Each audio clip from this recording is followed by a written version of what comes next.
Good evening. This is Orson Welles, your producer of a special series of broadcasts presented by the makers of Pabst Blue Ribbon, the Mercury Summer Theatre of the Air.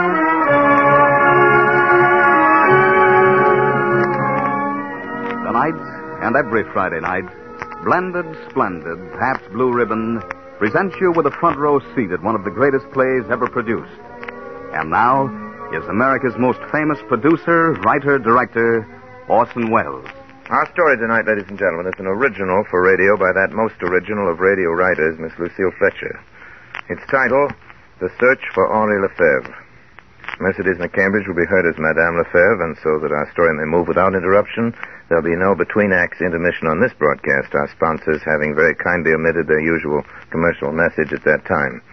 So right now, before we get started, let's give Jim Amici a chance to say his say about Blended Splendid Pabst Blue Ribbon.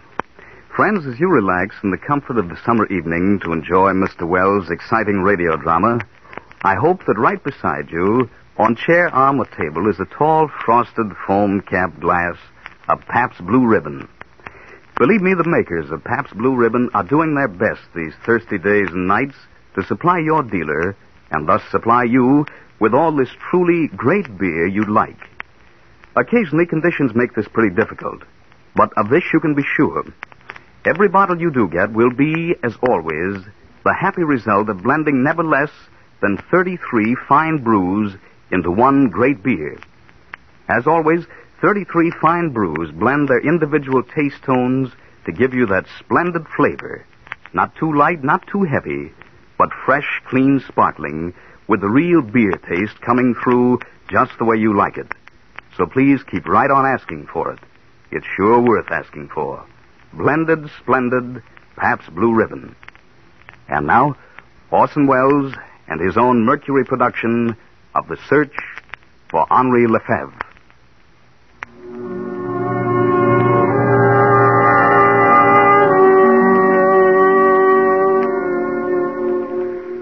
I had just set down the last note on paper. You know what it is to write a piece. The agony, the drudgery, the exultation. To wrest the thought out of the drab days of rain. To hear music in one's head, while outside the drizzle patters down, and the heads of the mountains are shrouded in mist. And then, one morning it comes. It is spring in the branches outside the window. The mountains glitter. The air is blue and bright. And the melody comes into your heart and nestles close, as though it had always been there. A fever consumes you. Hours melt away at the piano. Time, people mean nothing. The world revolves around this rocking song, this tender magic. There are no terrors, save to break the spell.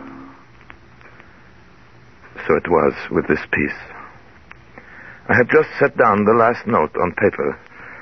I was happy and weary and full of peace. I lay down on the sofa to relax before Miss Warren brought in my supper. There is a radio near the couch. That night, I turned it on.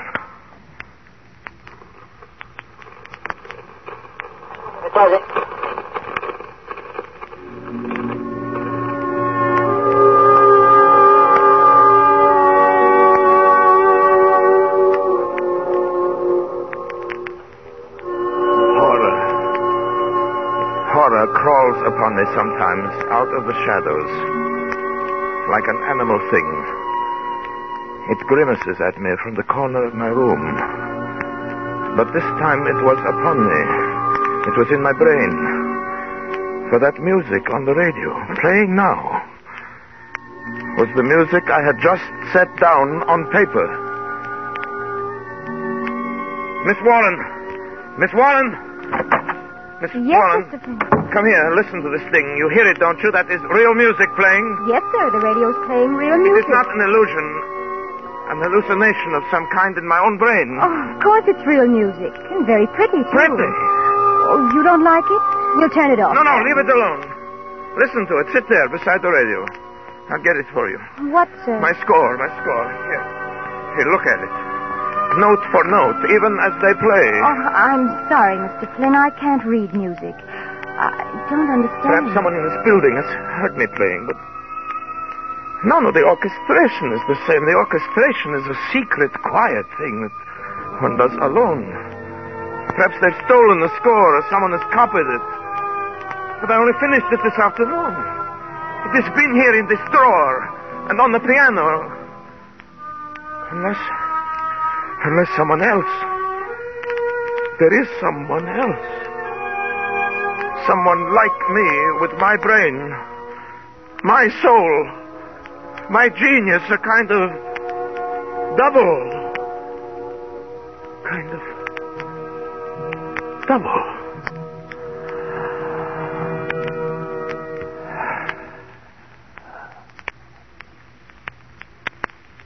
It's over now, sir. Do you want me to turn it off? No. See what they announce. See what they dare to say. You have been listening to the Elegy for Orchestra, Opus 42, by Henri LeFerre. This concludes... Henri LeFerre. Henri LeFerre.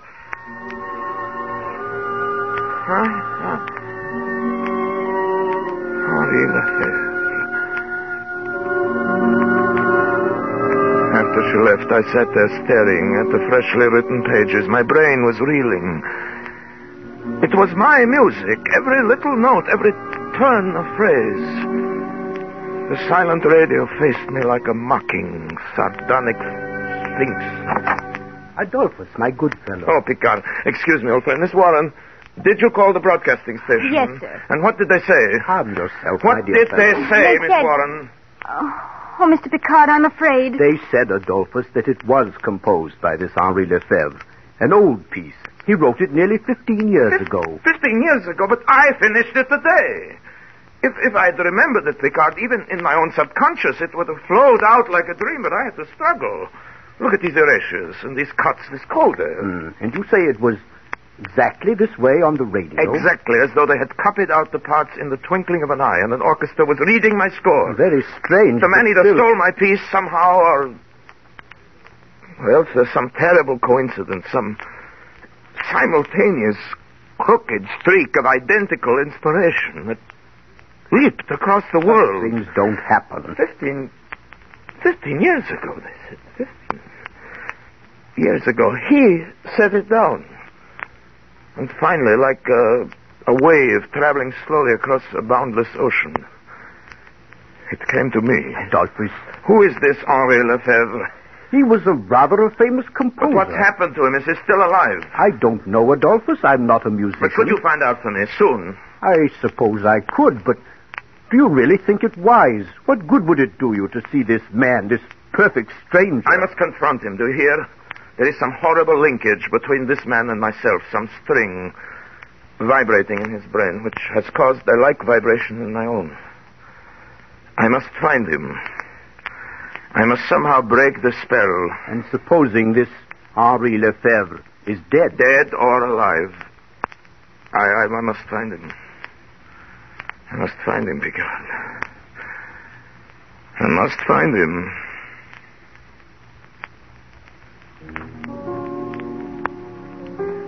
Henri LeFerre, born 1885, Rouen, France. Educated at the École Normale. Fellowship student in composition, the Paris Conservatoire. Won Prix de Rome, 1908. Do you want me to go on, Mr. Flynn? No, Miss Warren. These dictionaries tell you nothing. They make everything smell of dust. Dust and corruption. Adolphus. Oh, Picard. I have a letter from his publishers. He's still alive. Thank God. But there's some mystery about him. They wouldn't give me his present address. What do you mean? They say they haven't heard from him in 10 years. His musical output has ceased. He submits nothing, doesn't answer their letters. Then how do they know he's still alive? Well, they hear occasionally from Madame LeFerre. Madame LeFerre. He has a wife who lives in Rouen. Madame LeFerre. Rouen.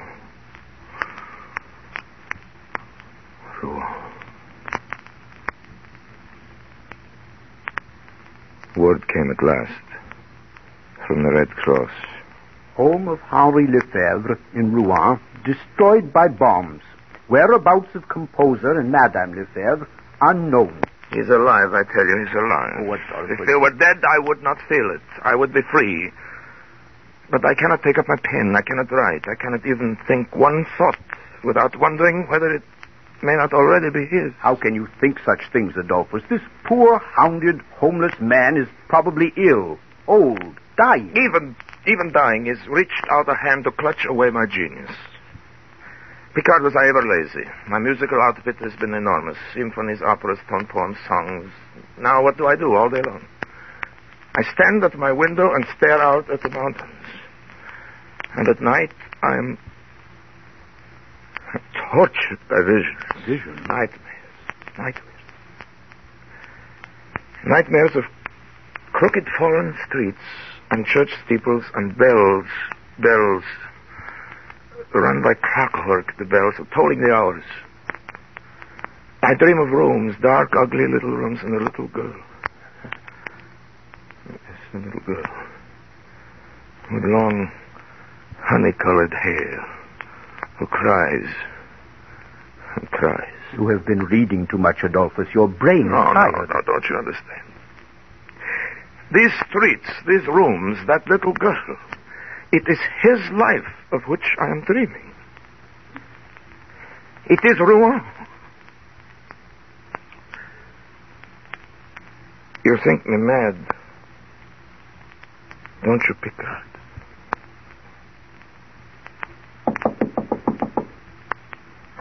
Mr. Picard, Yes, there's a lady downstairs to see Mr. Flynn. lady?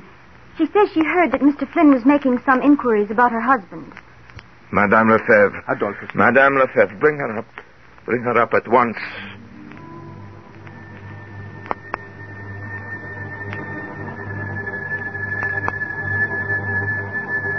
I stood quite motionless in the center of the room. A woman dressed in black confronted me across the waste of polished floor. She was thin, middle-aged, a little stooped. Her pale eyes looked washed out with crying. Yet there was another look in them. A look of some drowned and monstrous terror. I am Cécile LeFerre. I have heard that you are searching for my husband. Yes, madame. Why do you wish to see him? Why do I wish to see him? You have not heard of my strange predicament, madame. And what of your husband? My husband remained in Switzerland. Switzerland? He has lived there for many years. But why? I thought they said your home was in Rouen. Rouen was my home. My husband and I have been estranged for the last 10 years. Oh. You've not seen him for 10 years. Do you know his Opus 42, his Elegy for Orchestra? I do. When did he write it, please? About 15 years ago. 15 years ago. Then you would know the music when you see it. Is this the piece, madame? Yes. I wrote this music, madame, a month ago, out of my own head. Impossible, monsieur. Impossible, but I tell you, it is so. But how could this be? This is my husband. I remember the night he wrote it. A hot midsummer night. The windows were open. We could hear the bells of Rouen ringing the hours. He could not sleep. Our little daughter had been crying. Your little daughter? He rose from his bed saying that his head ached. A little while later, I heard the piano begin to play softly. I called down to him and warned him not to waken Louise. Louise? Our little daughter, who had been crying. Yes. Then I fell asleep. Next morning when I woke up, the bed was empty. He was downstairs at the piano writing out the final chords. Go on. He said it was her piece. It belonged to Louise. And that he had been thinking of her crying all the time he set it down. It was as though all the sadness that was in his love for her had gone into that melody. Sadness, but I still don't understand. I wrote this music out of beauty, out of and wind and birdsong and joy. My husband used to say this piece held in its heart all the horror of life. Horror? He could never understand why it was so popular. He did not want to publish it. He hid it away, saying it was like a premonition, that it had come to him from some other world, like a hideous omen from another world. And he was right, monsieur. How do you mean? Our little daughter, Louise, she died a little while later. Madame LeFerre. Yes, monsieur. I beg your pardon for crying. I do not want to see your husband or hear this music ever again. My search is ended. Do you believe in ghosts, madame? No. I have been through too much to believe in poor, sad ghosts. Oh, but I do. I believe that neither your husband nor myself wrote that piece. There is some further horror, some demon force at work in this music. It captured him. It has captured me. I do not know. My husband was always a wretched, melancholy man. Tell me, Madame LeFerre, did your husband write any music after he wrote this piece? Not much more. You mean it wrecked his brain as it has wrecked mine, leaving him without inspiration? No, it was not that. He continued to write. He still writes, but nothing he has written for 10 years has had any meaning. What do you mean? Mr. Flynn, have you not already guessed the truth? My husband has gone mad. He has been mad for the last 10 years, shut up in an asylum in Switzerland. Oh. I have told this to very few people. It is a form of horrible neurosis. Work neurosis, the doctors call it. He seems to have lost his heart. The events of his past life are meaningless to him. He has forgotten Rouen. He has forgotten me. He has forgotten our little dead Louise. Oh, how terrible. Now he sits in a bare room and writes music all day long. He has become a slave, a machine. They tell me that his shelf is packed with scores, but all of them are only an endless jumble of notes. Notes such as a child might scrawl across a paper. And it was the music. The ghost music that did this. Who knows? Terrible things happened. The mind snapped. Terrible. If I told you I should betray my husband, I should tell you something which has never passed my lips till now. But you must tell me. Do you not see how vitally important it is to me? I am linked somehow with your husband. And perhaps I, too, am destined to go mad. No, monsieur, you must not think such things. There were the seeds of madness in this thing, even from the beginning. There was something uncanny. Why should that radio play that music just after I had finished the piece? Why should you, a perfect stranger, have come here and found me? Mr. Flynn, believe me, people do not go mad so easily. To be destroyed as my husband was destroyed, one must have deep sadnesses and love. One must have human ties, a wife, a beautiful little child. You have no such ties, have you?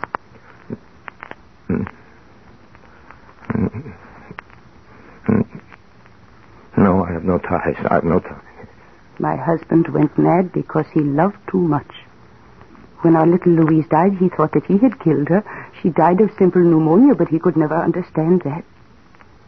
He became insane with grief. He thought he was her murderer.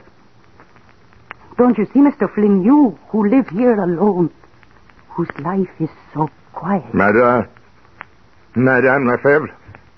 I beg your pardon? I have seen you before, Madame LeFerre. I have met you somewhere. I have heard your story. You have come here before. No, I have never come here before. Then why should your face seem so suddenly familiar and your words? There's something uncanny about this thing, Madame. For a moment, I thought I knew. You knew what? I thought I knew you and your husband and Louise. Louise. I thought I'd lived. Maybe it was only one of my nightmares, but somehow... I try to remember. Remember. The little house in Rouen, the stone house, The tree in the garden, the coffee on Sunday afternoons, the Bechstein piano by the window, the bedroom with the calico curtains, the little doll carriage underneath the stairs. Louise's doll carriage. Louise. Paris! What have they done to her?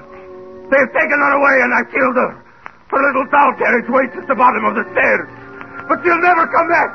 Never come back. No. She has been dead for 10 years. You must not think of her anymore. No. You are getting better now. Dr. Picard says you are getting well.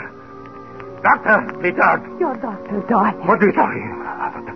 I am no doctor. Don't you see, my darling, your long search is over. No. You are Henri LeFerre. And your own music has come back to you at last. And little by little it will all come back. Your memories, your genius. You will be able to go out into the world again. I am Henri LeFerre. Yes, darling.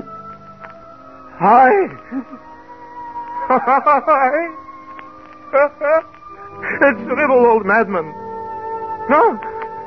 I locked up in the walls of a lunatic asylum for 10 years, writing a jumble of notes like a little child. Then, who is Adolphus Flynn? A name you made up, my darling, a poor mad name. My symphonies are rubbish, you say. My adoring public are only shadows running across the walls. And these mountains beyond my window, these mountains. You are lying to me! I tell you my name is Adolphus Flynn! Sorry, look. This room, these bare white walls, these bars across the window, this door one cannot open from the inside. For 10 years, Henri. For 10 years I have waited for a glimmer to come, for some little memory like that music. For 10 years I have prayed for you every day. For 10 years? That's what I said here. I do not believe it. Henri, my dear fellow. You call me Henri, too? I cannot tell you how happy I am, Madame LeFerre. The experiment has worked beyond our fondest hope. Picard. Am I Henri LeFerre? Yes. I have been mad for 10 years. You deceived me for 10 years. Not deceived you, my dear fellow. We only humored your whims, hoping that you'd snap back someday. It was your whim to think that you were a composer named Adolphus Flynn. Your whim to sign your name to all these scores. Your whim to live utterly alone and work all day and half the night. You were quite happy until one day a little piece you'd composed for your daughter long ago came back into your mind. Memory began again. You began the search for your lost self. Naturally, after 10 years, one cannot be cured overnight. But you will see, in a few months, we may hope for something quite remarkable. Monsieur and Madame LeFerre.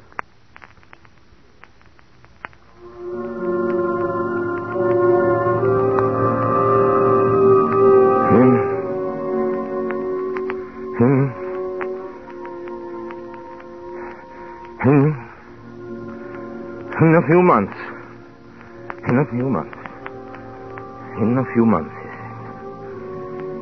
few months, I would be able to go back. I would take up the threads of my whole life as Henri LeFerre.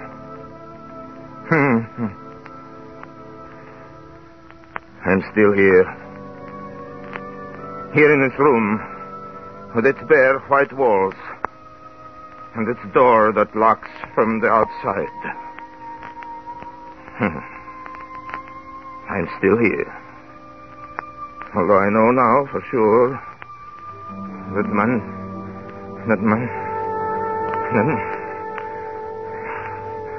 my name is Henri LeFerre.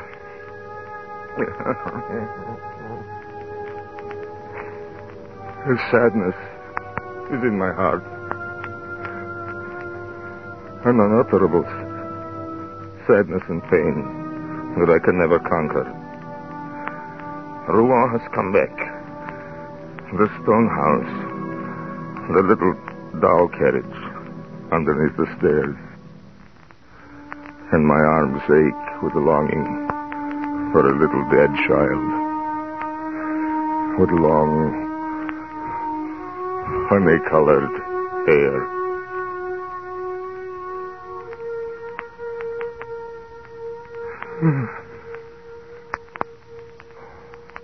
There is no music in me now.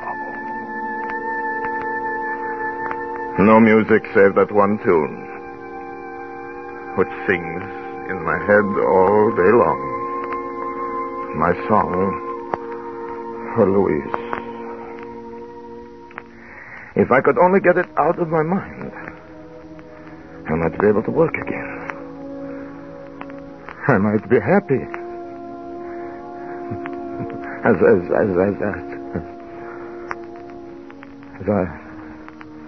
I once was happy. I might look out of my window and find a symphony and a sunset on the mountains. That is why I will not go back. I will not leave this room. I will not leave this home until I find him again. Until I find Adolphus Flynn.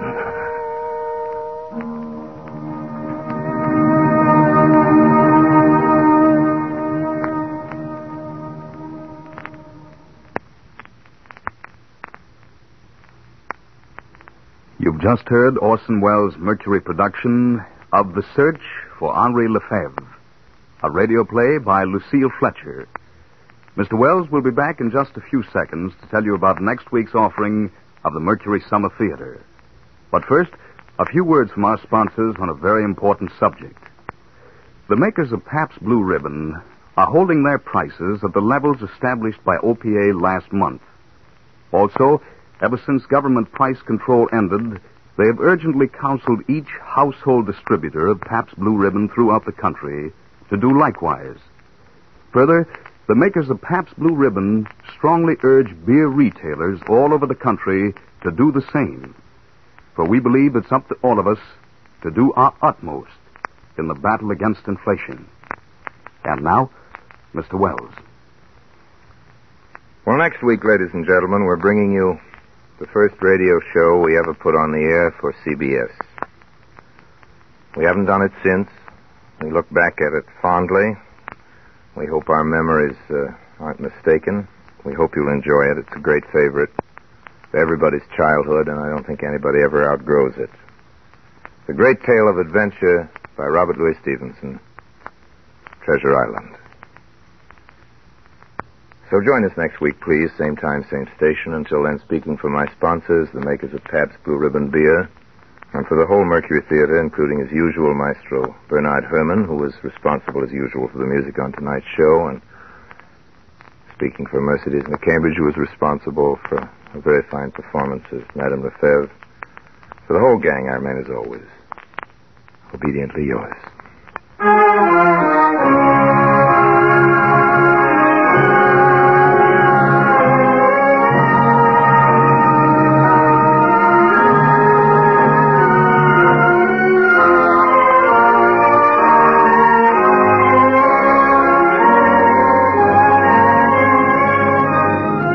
This program came to you through the courtesy of the Pabst Brewing Company of Milwaukee, Wisconsin, makers of blended, splendid Pabst Blue Ribbon.